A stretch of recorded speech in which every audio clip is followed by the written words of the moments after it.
¿O no? No, no, no. Yo creo más bien que sucedía lo contrario, es decir, los masones estaban orgullosos de serlo. Sabemos que era una logia secreta, pero entre comillas, es decir, semisecreta, ¿no es cierto? Ellos realizaron o tuvieron a cargo un rol muy importante dentro del desarrollo de nuestra comunidad y tengo entendido que estaban orgullosos de serlo. Todos ellos prácticamente eran creyentes, eran cristianos.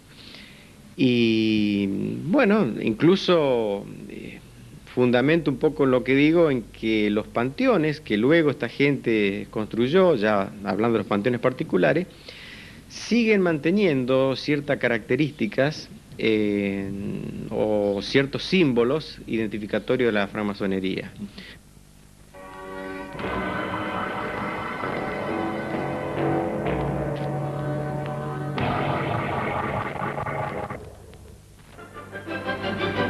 La logia Antorcha, cuya papelería estaba presidida por siglas que significaban a la gloria del gran arquitecto del universo, como vemos en la parte superior, ALG DGADU, tenía impresos, en algunos casos, severísimos llamados de atención para los que faltaban a las reuniones o se alejaban. Un párrafo decía: ¿qué habrá podido motivar esa ingrata apostasía, esa cobarde deserción de su bandera?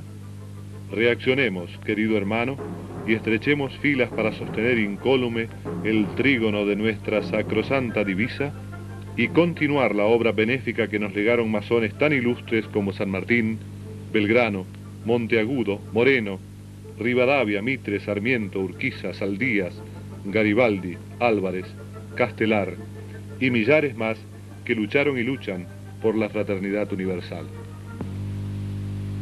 Todo aspirante a masón juraba no divulgar jamás sus secretos, guardar fidelidad a toda prueba, cumplir la ley masónica y escribir únicamente lo que se autorice bajo penas terribles.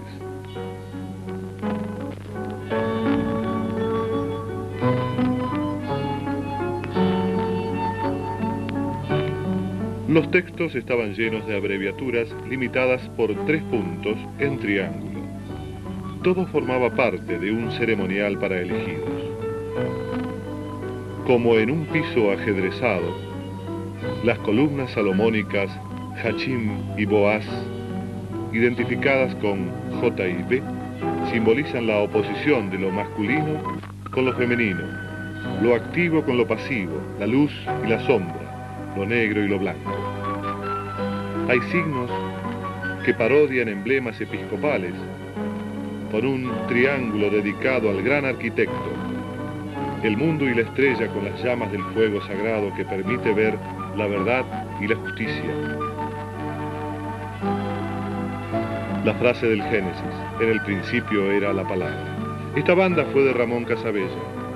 En el reverso mostraba una calavera como advertencia a los masones traidores. Los símbolos: el templo de Salomón, ideal del edificio perfecto. El cordón formando nudos afirma la universalidad de la masonería. La letra M, inicial de maestro o de Molay, aquel gran maestre templario del siglo XII que los masones han jurado vengar. El martillo y el cincel identifican al hombre independiente.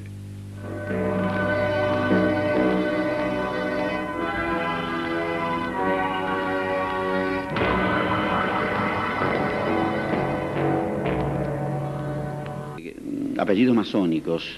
En Rafaela sabemos que sus mujeres, sus esposas venían habitualmente a misa y bautizaban a los hijos.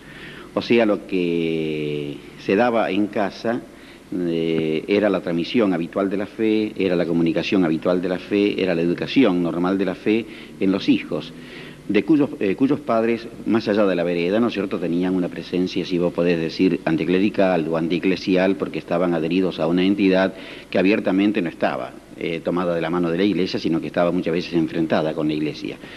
Eso es lo que yo sé de tradición oral, porque escrita no tengo absolutamente nada, pero creo que no había así una guerra, un enfrentamiento entre la masonería aquí en la ciudad de Rafaela y la iglesia, en este caso, ¿no es cierto?, la parroquia San Rafael, porque era la única parroquia existente en aquel tiempo. ¿Cómo se ingresaba? Bueno, este era uno de los aspectos más delicados. Creo que también fue uno de los aspectos que afectó a la masonería después en su desarrollo, porque eran realmente muy grandes las exigencias para que a uno lo aceptaran en la masonería. Tenía que ser propuesto por uno de los masones que formaran la logia, y una vez propuesto por él, se realizaba dentro de la logia una votación secreta con bolitas de dos colores, blancos y negros, y el color negro indicaba que no se lo aceptaba al masón o al aspirante a la logia. Si aparecían en la votación dos bolitas negras, el tema ni se discutía, directamente se lo rechazaba. Si aparecía una sola bolita negra, el que había puesto precisamente esta bolita negra lo consultaba al venerable, al maestro de la logia, al gran maestro, y se charlaba el tema, se conversaba y se daba posibilidad a una nueva elección. Yo he conocido a alguna gente en Rafaela que quiso ingresar, que lo tuvieron bastante tiempo a prueba, casi 2 años, y bueno, y no sabemos, ellos por lo menos no sabían por qué motivo no pudieron ingresar. El ingreso era restringido. El egreso, si uno quería retirarse de la logia, ¿podía hacerlo o era algo que no se permitía? No, el egreso era prácticamente imposible. No existía el egreso. Yo no conocí a nadie, en ningún caso de que haya podido egresar. Incluso el funcionamiento era muy cerrado. O sea, dentro de la conformación de la logia había gente que cumplía distintas funciones, incluso la de policía, la que podríamos llamar función de policía. Lo primero que tenemos que decir es que en el mundo hay distintos tipos de masonería, con distintos rituales.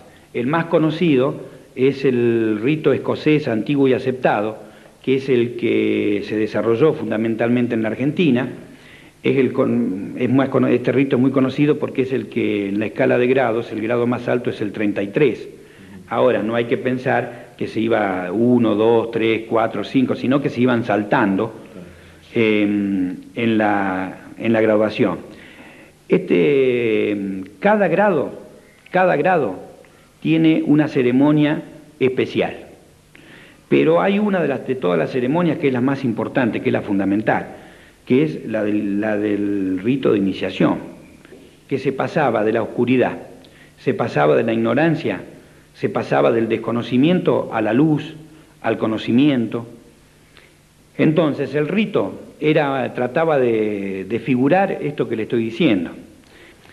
Cuando a un masón o a un futuro masón se lo aceptaba, se lo citaba a determinada hora en la logia, se preparaba la sala precisamente para este rito. El masón llegaba a una sala contigua donde había 2 personas establecidas ya por la ubicación que tenían dentro de la logia para que lo recibieran. Se le vendaban los ojos y se lo introducía en la sala donde se realizaba la ceremonia de iniciación, donde estaban todos los masones de la logia vestidos con los elementos tradicionales de ellos. En la primera parte del rito se lo hacía caer, se lo hacía golpear, se lo sacudía, como para demostrarle en el mundo en el cual él se encontraba.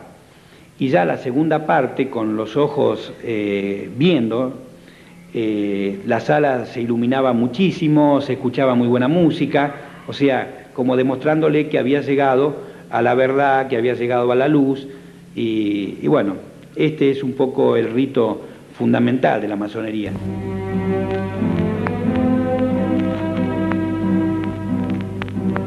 Los masones tienen una concepción filosófica de la muerte. Pedro Botazzoni, al pronunciar una oración fúnebre con respecto a un hermano fallecido, dice: «Por eso tú siempre has temido al canalla de la ropa negra, que contradiciéndose en todos los actos de su vida procede en contra de los dictámenes del gran libro de la naturaleza que nos predica la libertad y el amor. Sobre tu tumba no habrá una cruz, símbolo de la ignorancia y del delito, pero surgirá el verde ciprés alimentado con las lágrimas de tus parientes. y amigos.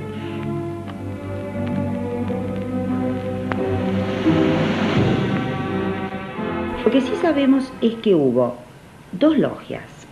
Una se llamaba Hija de Garibaldi, o la Garibaldina, dicen otros, que aparentemente es anterior a la que después sí quedó, que fue la Antorcha. Tenemos ya 1898, podemos decir con certeza que existe esa logia en Rafaela.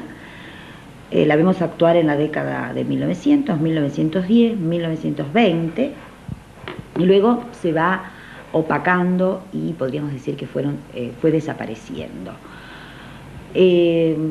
Decíamos que no es la excepción, era el clima de ideas de aquel entonces.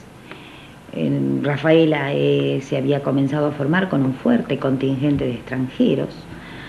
Los extranjeros traían esas ideas estaban en boga en el país en ese entonces. Hablamos de los italianos, si bien por ejemplo en el caso de Rafaela no todos los miembros tenían ese origen, pero Garibaldi, Cavour, Mazzini, el rey Víctor Manuel II, que eran los personajes, digamos, más notables de la historia italiana de ese entonces, eran masones. Precisamente a partir de 1898, nosotros vemos una fuerte presencia de los masones en el gobierno comunal. No como institución, no, como logia, sino a través de sus miembros. Exacto. El 68% de los cargos comunales entre 1898 y 1913 estuvieron ocupados por personas que pertenecían a la logia masónica La Antorcha. Rafaela, creo que si uno se pone a pensar en su pujanza y en su progreso, más allá de nuestra condición de rafaelinos en ese sentido, a mí me parece que hay dos factores que son fundamentales, donde puede evidentemente haber colaborado este tipo de instituciones como muchas otras, y me parece que esos dos factores son el ferrocarril, es decir, Rafaela se forma y no había cumplido 10 años y ya tenía 4 líneas férreas que la atravesaban y la comunicaban en los 4 rumbos. Y me parece que otro problema o otro tema que tiene mucho que ver con esto es que el departamento Castellanos es la región del país, me atrevería a decir, donde el proceso de colonización dio sus mejores frutos. En la década del 20 mueren algunos de sus principales dirigentes, otros se van y la institución comienza a opacarse en su participación, digamos. Yo creo que la década del 30 significa de alguna manera la desaparición tal vez de esta logia, sin que podamos precisar exactamente que haya sido ese momento, pero también hay que ver que esa década es una década donde este tipo de asociaciones van perdiendo vuelo, no solo en Rafaela, sino en el país y también en el mundo. Ya por 1920, 1930, cuando tenemos que situar el fin de la masonería en Rafaela, habían aparecido los dos partidos políticos mayoritarios de aquella etapa, la Unión Cívica Radical y el Partido Demócrata Progresista. Los dos partidos tienen en su conformación ideológica un gran basamento masónico, son absolutamente liberales. Incluso la Unión Cívica Radical empieza a gestarse en 1882 en una logia que se llamaba Jurisprudencia en la ciudad de Buenos Aires, que era la que manejaba la Universidad de Buenos Aires en aquella primera etapa, y los grandes venerables eran Leandro de Nalén y Aristóbulo del Valle. Por lo tanto, creo que la aparición de los partidos políticos, el desarrollo de los partidos políticos, ya canalizó el trabajo de mucha gente hacia ellos, y no hacia la masonería en sí.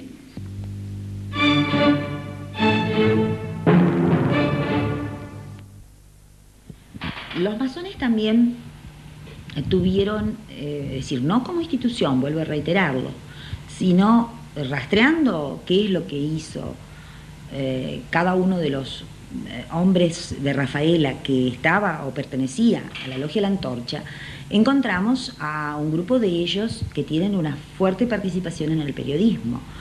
Por ejemplo, Claudio Pitt fue durante muchos años director de un periódico que se editó durante varias décadas en Rafaela, que fue El Liberal.